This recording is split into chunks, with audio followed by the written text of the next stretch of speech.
move on to kills, and we'll see what will happen.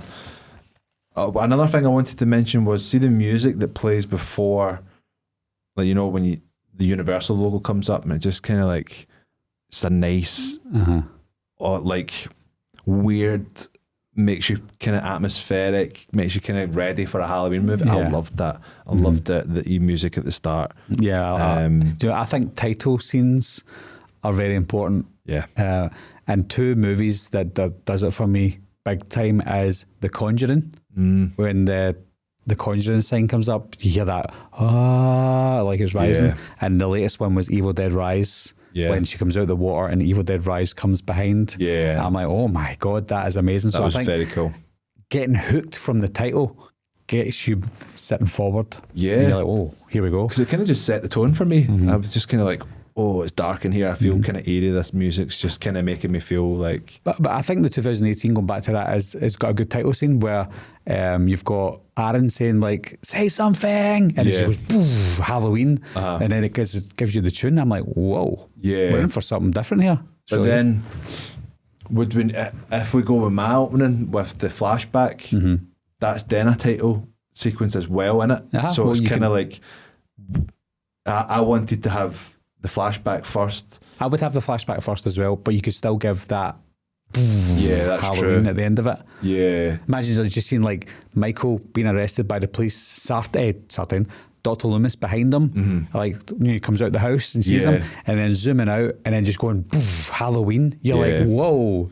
And then straight into the that's theme. Basically a recap as well of what you missed. Yeah. You know? That's all you need to know, because he's been locked up since then. Yeah. Here's Michael. Here's what you need to know. This is how he got caught. Halloween. Yeah. And I loved the title cards in every one of the films as well. Same. I thought they were so well done. So happy with 2018, the changes. We both agreed on those as well, which is good. Who knows how long that's going to continue, but we've just put Halloween up to a 7.5 on IMDb now. I genuinely think people might look back at these movies with a bit more kind of, and 10, 15 years, they might look back at them and be like, they're actually pretty good. Yeah, more kindly towards it. Considering that you've got Halloween 5 in there and Halloween Curse of Michael Myers, I think these will age better than those movies. Is there still hate for Ends? Is there still the same hate? I don't think there should be. No. But there will be for now. I think it's still a wee bit soon for people to accept. It's true. It's too soon. Shame on you. Yeah. Shame on you. So we're moving into kills, which is interesting because we've kept Aaron alive. So I'm very curious to. This is turning into fan fiction now, innit? I'm very curious as to what you would do with him from the next two films, or would you keep him from all of those? If we're going to keep him in Halloween Kills, I think he's already an established character. So have him in there instead of having the Tivoli scenes, the old guy who goes up to the the riots and he jumps to his death. Yeah, little penguin guy. So so him, as much as I didn't mind that scene, I actually thought it was okay. Yeah. Because I think it's a little bit too on the nose in terms of social commentary. Yeah. With what's happening in the real world, judging people and stuff. Yeah. I think it's okay in moderation, but I think it lasted a little bit too long, and it was a little too on the nose. Yeah. So maybe dialing that down, saving 5-10 minutes screen time for someone like Aaron. Yeah. Whether he goes to the hospital to see if Laurie's okay, anything like that. He could even die in Halloween Kills. I don't mind. Yeah. But if you want to make him a prominent character, keep him alive. Just do something with him. Give him something to do, because I think he has so much potential. In 2018, I was surprised at how great he was. Yeah. He's a good actor as well. Yeah. He's in House of the Dragon. Yeah, that's right. Yeah. So he might be up and coming. That's Why true. not tie him down to a trilogy before he gets too big? Yeah. So replace Tivoli scenes with Aaron. And I think that's how you put Aaron in there. What you do with him, though, I don't know. The one thing that I know we've moved on to kills, I'm going to change one slight thing in 2018. The scene where Michael gets the mask in the back of the car. Yeah. I didn't like that. I really didn't like seeing Michael during the day. I know a lot of 78s in the day. I just didn't like it. Looked a bit naff for me where he's closing the boot and he's put the mask on. The first time that you should see Michael in the mask is the tracking shot in the dark, and in the dark in the street when he's going and killing people, and that should be the moment that you see him. Yeah, you know. So that's the only change, and we'll go back to kills now. Yeah, I mean, I think staying on that for a second. Worst comes to worst, if you do have to get the mask for the first time out the trunk or the boot, make it dark. Yeah, make it at night. Make it nighttime. Yeah. Anyway. Kills. Yes, so kills. A lot of my gripes come with the riot atmosphere of like people rioting and being like evil dies tonight and all that kind of thing. You've even got one woman taking an iron to the fight. Yeah. So I'd have loved to have just seen a bit more of the psychological effects that Michael has on the town in terms of people becoming a bit more reclusive. Haddonfield's almost become a bit of a ghost town. People are fed up of Michael having this over the town, so that's what causes the uproar. But I just didn't like the whole rioting at the hospital scene and that leading into the Tivoli scene. I wasn't a huge fan of that at all, and especially Evil Dies Tonight. I just thought that was very, very cheesy, and I just wanted a bit more. This is a chance to show more of the town, the world that you've built. Bit more of Tommy, give him something to do, a bit more of Lindsay. What has Lindsay been up to? Like, they didn't really do anything with those characters. Those characters were just designed to be there because, one, they were characters that they could bring back. Yeah. Because if they're retconning everything, you know, they're all there already. Sheriff Brackett felt forced for me as well. As much as I loved seeing him on screen, I think it would have been cool to do something a bit better with him. Yep. So that's my biggest gripe with it. You know that he didn't even get a scene with Laurie? No. That's right, yeah. So what's the point in bringing back a character like Brackett and he can't even interact with Laurie? It's a good point. Have him sitting by her bedside. Cuddle her? Yeah. You know, do something. They obviously know each other because they still lives in the same town. Yeah. So it's not like she's seen him for the first time in years or anything. No. She knows he exists. He knows she exists. They know they live in the same town. Interact. Have her holding his hand and they've been like, can you believe this is happening to us again? Yeah. And like that's casting up all of Annie's drama with him. And they're just kind of morally supporting each other. Give him something emotional to do, not just be like, Laurie. Yeah, oh, there's Laurie. Oh, she's run away. And then he's just like confused old man, you know, like give him something to do. I also didn't like the mob scene where it's Michael against the mob. Yeah, I didn't like that the at all. cuts in that a lot of my problems with kills are the camera work, like the different slashes and the very arty, like he slashes somebody's throat and it's like Yeah, see, to me that was like a music video or something. Yeah. You know, I didn't like that end at all. And it was the same with Karen's death. Yeah. Just the cuts weren't good. It wasn't intense. I didn't really feel anything towards it. I wanted to feel like, fuck, he's killed Karen, you know, like. See, to me it felt like because of COVID and stuff, they went back to that scene and they edited it the way they thought they could with no extra footage and no way to shoot extra footage. And it just felt rushed. Yeah. I'm like, what are you doing? That's not a good ending to what was a decent film for me. And they ended it that way. I'm like, ooh, yeah. what are we watching here? It felt like a different movie, didn't it? The last wee bit of it just felt like a different movie. It also, you know, I know I like to say that Michael's human. So, but when he's fighting the mob and they're shooting him and stuff and stabbing him, I'm like, with every shot and every stab that he's surviving, it questions his morality and humanity. Yeah. And they shouldn't do that. That's why John Carpenter's Halloween was so good, because he didn't cross that line of you being able to say, oh, well, he's not a human then, because I mean, people can be shot 6 times. People can fall off 2 stories. Yeah. You can survive that He easy. had a pitchfork through his back. Yeah. And then got up and walked.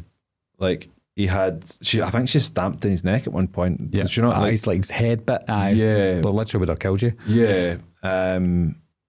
Which we'd seen Michael do in 2018, stamping somebody's head. Yeah. But it was just a bit kind of all over the place towards the end. And it was more of an unbelievable movie than Ends and 18, I think. So changes then, what changes have you got for kills? So apart from I would change the Tivoli scene. Yep. make it smaller or non-existent. Yep. Still set it around the hospital though, because obviously Laurie's should be a focus. Yeah. And she's in hospital.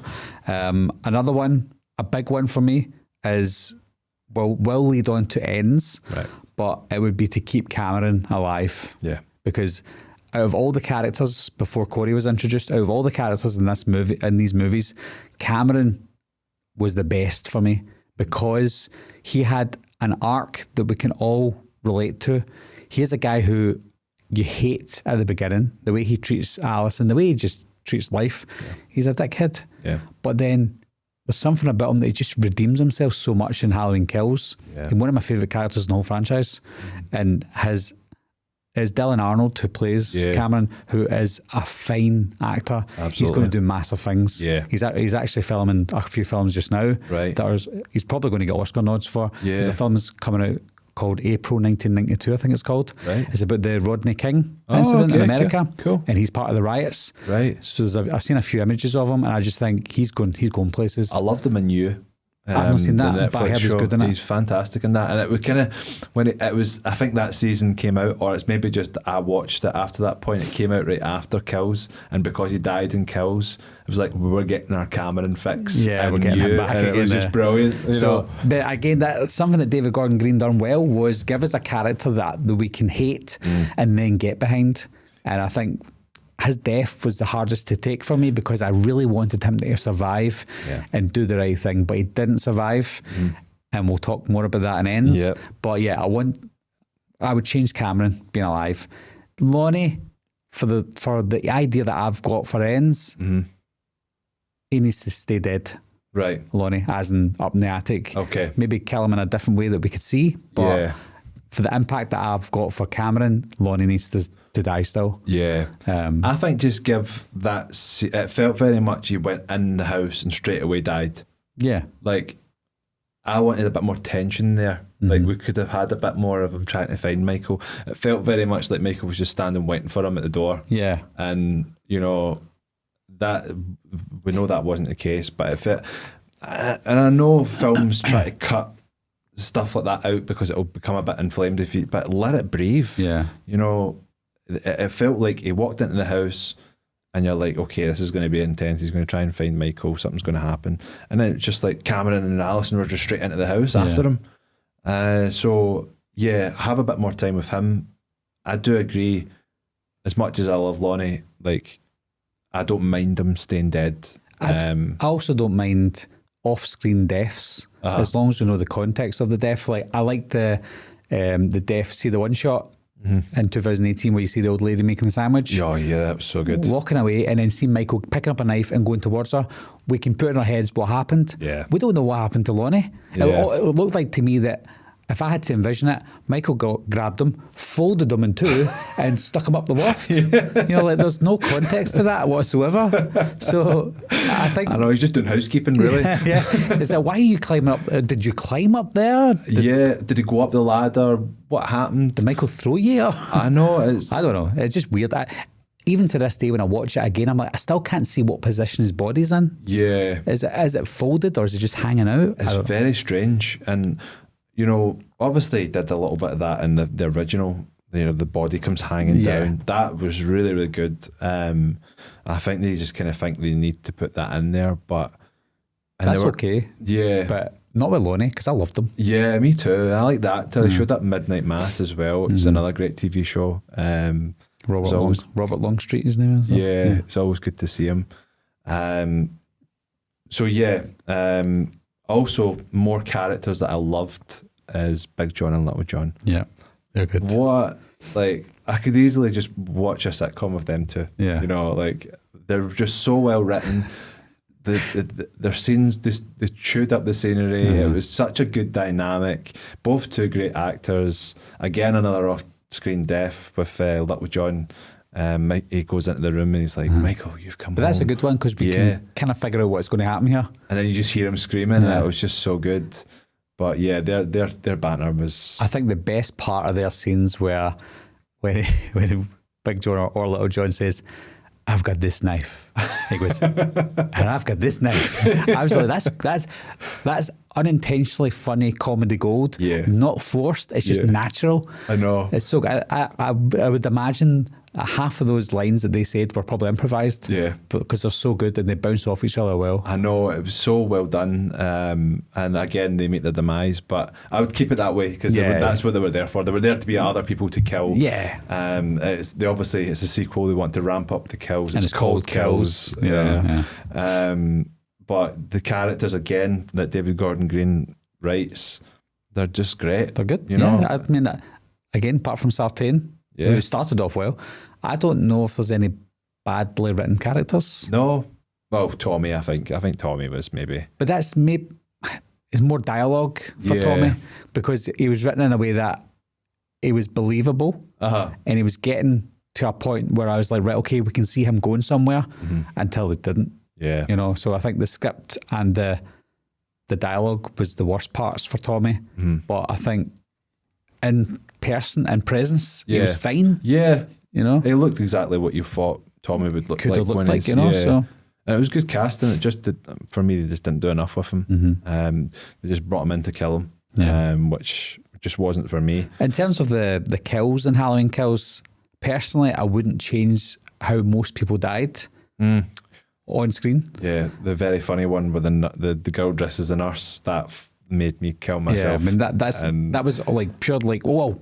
You know, even her boyfriend as well, like getting stabbed in the eye. Yeah, some really good. And the prosthetics, hardly any CGI was used for those scenes, which was great. Aye. So I think the kills is things that I don't think I would change much about the kills. I wonder if the guy Radio Silence saw that scene and thought, no, Wes in Scream 5, he gets the stab to the face, and they kind of did that with like prosthetics and stuff like that.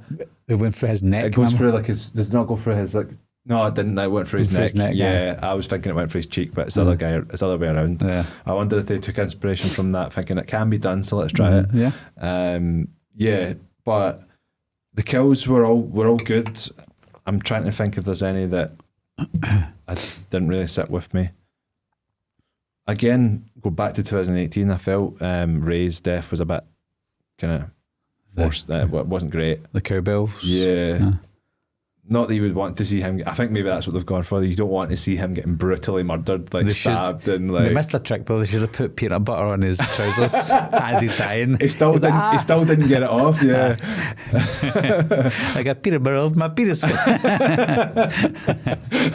So good. Classic. Yeah, I would take away the Evil Dies Tonight as well. Yeah, maybe once, because it wasn't Tommy that started that. That was that wee random lady that started that. Yeah. She says, "Evil dies tonight." And he's like, "That's a good line. I'm going to say that every 5 minutes." So maybe once by someone, not him. Yeah. And I think just the riotous town, I didn't like the whole, I want to see panic that they bring, that Michael brings to the town. Yeah. And I know they were going for that evil infects people. Yeah. And that's kind of the overarching theme. Yeah, metaphorically, but there's ways that you could have made the panic a bit more kind of like, how would people react? They wouldn't riot. No, I think it would be more fearful. It's a small town. So I think the riots felt more rebellious than fearful. Yeah. You know, because they had nothing to fear altogether. So fear would be them scampering, going into their houses, locking their doors, pulling down their blinds. That would be more impactful. Whereas they're all a pure rebellion. Let's get our irons out. Let's get our guns out, our golf baseball clubs. bat, everything, you know. So maybe a small group of people doing that, like Tommy and a couple of the other guys, would be more realistic than the whole town going, "Evil dies tonight." Yeah. I'm like, what is this, 1666 with the Salem witch trials? It wasn't good at all. And, you know, see when you're talking about people closing their doors in panic, that's where you could have an extra scene or two where Michael was in one of their houses. Yeah. You know, like we saw in the one track with the woman who had it in the neck. Yeah. Marion Song. She was standing looking out a window and you seen the shadow of Michael going behind the building and coming in through the back door. Yeah, that was fantastic. So good. That's when they had time to think about it. Yeah. Whereas in Kills and Ends, it felt more rushed. It did, didn't it? It kind of felt like, oh, we didn't think we were making another two or another one after 2018, and just whatever they got, but that got delayed for 2 years, didn't it? Like, I wonder what they always said. There's not much changed, and of course they're going to say that. Yeah, especially. I wonder how it did change. Yeah, I wonder too, because they've not revealed at what extent. Yeah, it would be good to know. And I wonder if there will be like a David Gordon Green cut, or if the theatrical is his cut. I think most of it would be his. I think they trusted, because of the success of 18. Yeah, I think they trusted his judgment, so most of it would have been greenlit for him to go. This is my project. Yeah, that's true. I know. There's not. You would know by now if somebody's made changes. Like you know, Rob Zombie had 3 different versions of 2007. But it'd be like James Cameron. Like nobody's going to tell him what to do. Yeah, they're going to be like, right, your cut is the cut we're using. Yeah. And I think similar to David Gordon Green, we've already made our profit. Do what you need to do. But it should be the way. Oh, it definitely should. Should be the way. If Let the they do filmmaker make the film that they want to make. 100%. Just back them. Because that's how you get, like, when studios are involved and stuff like that, when you get that gem that's not cost a lot of money to make, and it just makes like 20 times its budget, and you're like, well, there you go. It's because the filmmaker made the film he wanted to make. You then get the creative output to go and do another one, and that's what they tried with Kills and Ends, which didn't really work. Like if you look at Deadpool, that cost $55 million, and it made, was it $760 million or something? Yeah. So they're like, right, okay, we're doing this to part 2. You choose who's playing Cable, and that's what Reynolds done. He's like, I want Josh Brolin. Yeah. And then they got him because they trusted his judgment. And even at that point, he was Thanos. Yeah. So they were like, on you go. Don't give a shit. We're taking him. For me, I would incorporate a lot of ends and kills. I would have Michael still escape the same way through the fire. Yeah. But I would have him go into hiding and kind of be away for the majority of the movie. And then that gives you more time to be in with Corey. Yeah. Have the kind of... This is Corey and Kills. Yeah. Yeah. So that in Ends, it's Corey just before he's about to crack. So you don't need to build that up. You've built up through the first and second.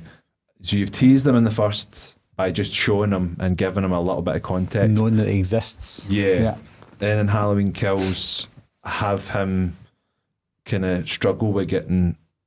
I would have the wee boy die and Kills on the same night as 2018. Yeah, so Michael Spree. Yeah, I would do the same. So the mum and the dad that are going away to the fancy dress party, they're going to the same bar that Tommy, Lindsay, Marion and all that are at.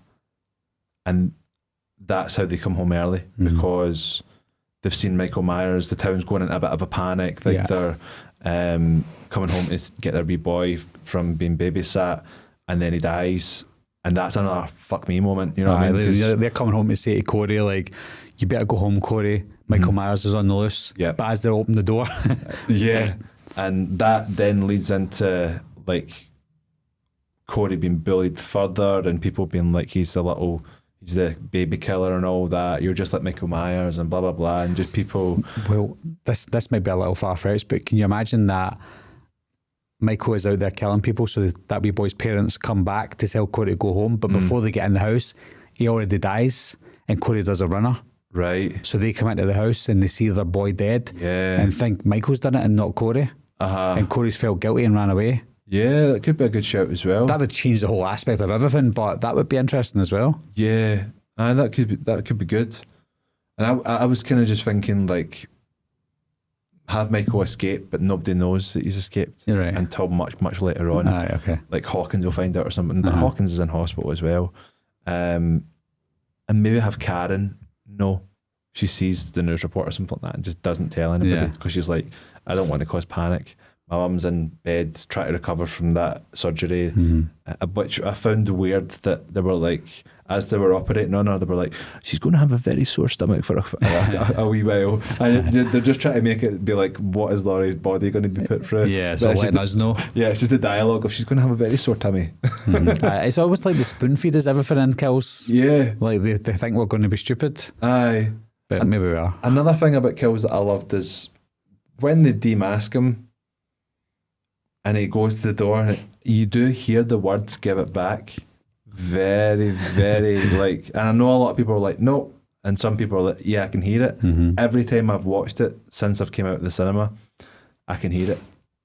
Give it back. It's just like give it back. You just can't hear it. I think it's just the sound playing with our ears. It's because somebody said that we're focusing on that. Yeah, almost like we can hear it. But I definitely, I swear hand on heart, I can hear it every single time. I can hear it as well, but I still think it's not there. But I can still hear it. Yeah, because I made myself believe it, and I thought that was quite cool because it's almost like a connection with his mask, and that's what they were alluding to at the start with Aaron holding up the mask. There's the connection there. But yeah, moving on to more of kills. What else have you got? So kills is ultimately for me, again, it's more structure than tiny bits. And the structure is the Tivoli and Cameron being alive for my idea for ends. Yeah. Cameron has to survive. And even if I didn't have any idea for him, I still wanted him to survive. Yeah. I would have Cameron having the arc kind of similar to what he's had, where he kind of becomes a bit more likeable. But then there's a love triangle between Corey, Cameron and Alison, because Alison's like, you just kissed a girl at a party, blah blah blah. Now I'm going to kiss Corey. She's now like using Corey to make Cameron jealous, but at the same time, like they're building that connection with Corey that when you come to ends, she fully goes with. Yeah, and that plants that little seed, and then it's all a bit like Cameron struggling with that. He maybe takes it out on Corey a wee bit, but he's also kind of like, I can't really do this. I would just have something in that, just because I just think in ends it's too forced with Corey. Just his story's just completely like put into one movie. I just little teases and breadcrumbs over the two movies, and then the time jump happens and ends. So that you've got Corey that where we get him towards the middle of ends, and pick up from there. Yeah. But in terms of kills, I've kind of spoke about the things that I didn't like about it and what I would change. Is there anything else you've got from it? No, surprisingly, I think Kills is quite a complete film. A few minor changes. I think I would change less of Kills than I would of 18. Right. I don't say it doesn't mean I like Kills better. Yeah. I just think because Kills is more about the kills, and it focuses less on dialogue, and more on the action. Then I think they couldn't go too wrong. And where the action happened was great. You know, the firefighter scenes and stuff. So I think the Kills is quite a complete film for me because it bridges a gap between ends and 18. It just serves as a middleman for the trilogy. So there's not much you can go wrong because whatever you do possibly wrong, you'll fix in ends anyway, or you think at least you should. So I think Kills is I like it. Yeah, when I rewatched it again, it always annoyed me with the mob, with the cuts on the mob fighting Michael and Karen's death, the cuts on all of that. I feel like Karen's death could have just been done a wee bit better and not so psycho cuts. Yeah, and that was nuts. Like I'd just like that to have been a bit more like, fuck. Yeah, even Killer at the staircase when Alison was there, broken her leg. When she puts the fork into Michael, maybe Michael can turn around and just kill kill Karen there, rather than doing the whole psycho cut.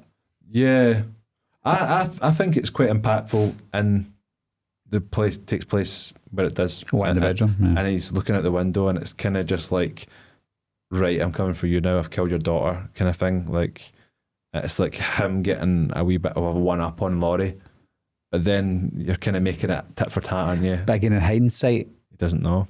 In hindsight, he's looking out the window. When we first watched Halloween Kills, we're like, he's looking out the window. This is going to mean so much. Yeah, and then it doesn't. I know. So in hindsight, knowing that now, I wouldn't have him looking out the window if they weren't intending to use that as any sort of reason. Yeah, because people were, when you saw the radio tower and ends, everybody was going off their nut. I know, like, who's looking over there? Yeah, that's what he's looking at. It's giving him radiation. That's what's making him a psycho and all that. And I was like, I doubt they're going to do anything with the radio tower, and they didn't. They didn't. Be right back! What are you waiting for, huh? Coming to get you, Barbara. Ever played in the cat? Someone's in the back!